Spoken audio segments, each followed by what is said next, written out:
Hey everyone, Spencer here from Benzinga. I just wanted to recap quickly Apple's earnings report from the third quarter out today at 4:30 p.m. Eastern Time. Let's go through the headlines here in Benzinga Pro. First headline I'll draw your attention to is the headline figures, earnings per share, and sales. Remember, it's not so much what the numbers say, but how those numbers compare to estimates. So you see they made $2.58 per share. Last quarter, that was above Wall Street's estimate, which was $2.04. Sales also beat 59.7 versus $52.25 billion. So they beat estimates on both top line sales and bottom line earnings per share. You like to see that. Next thing we'll point out, this headline, 4-for-1 stock split effective August 24th. Doesn't really matter, and it doesn't change what Apple's worth, but it does make the stock more affordable for people who don't want to pay $400 per share. That cost is now going to go down by a factor of 4, and you only have to pay $100 per share, which whatever the price is effective August 24th.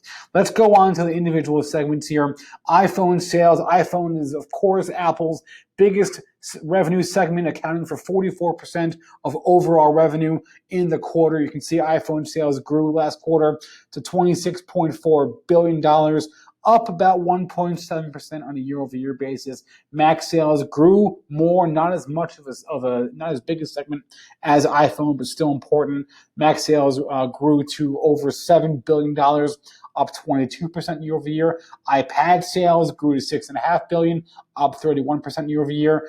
And then here's the growing segments: wearables and services. Wearables grew to $6.45 billion, up about 16% year-over-year, and services, that includes Apple Music, grew to $13.1 billion, up 14% year-over-year. So the fact that they can grow revenue in all their major segments, even in this kind of a life, quite frankly, with coronavirus, it just shows you why Apple is among the most beloved stocks on Wall Street.